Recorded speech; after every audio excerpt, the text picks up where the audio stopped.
John Helsley and Ryan Aber here at Lloyd Noble Center after round one of Bedlam. What do we say, Ryan? Boomer?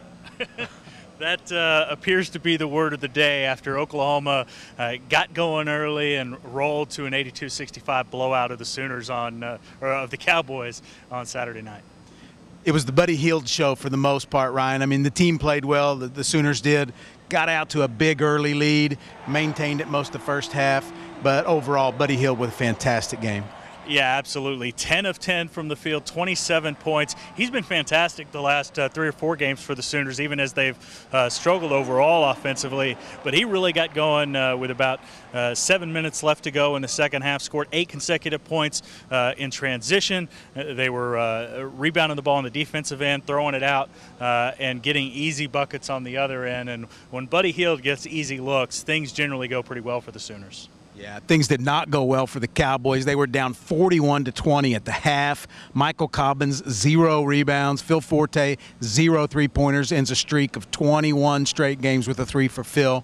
A very uncharacteristic game for the Cowboys. Never got started. The Sooners, however, got started very fast. Yeah, they did. They jumped out on offense, and Buddy Hield had the big numbers, but it was really up and down the lineup. Isaiah Cousins struggled from the field, but everybody else had really good games. Ryan Spangler got going early offensively, a little bit of lull in the middle, and then had some couple big plays at the end to sort of put it away. But Tayshawn Thomas had a slow start today, but really played well in the second half to keep the margin in double figures pretty comfortably. And then Jordan Woodard, I thought, played probably his best game of the year. Not huge numbers with points. I mean, he scored 13 and had 4 assists, but he was able to get to the bucket much better than he's done over the last few months. Yeah.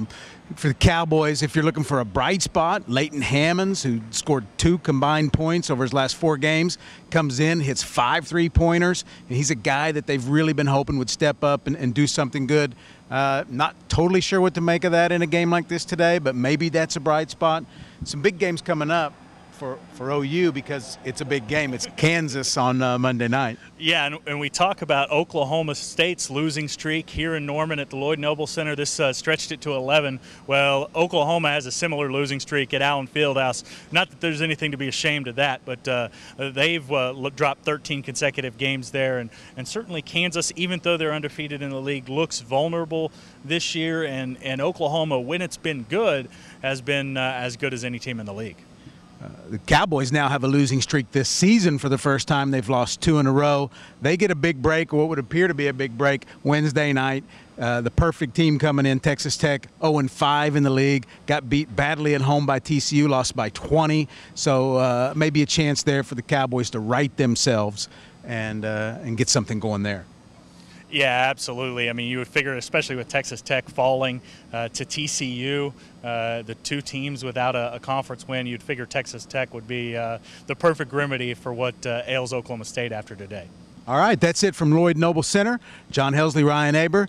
Stay with newsok.com for the best in Cowboys and Sooners coverage every day.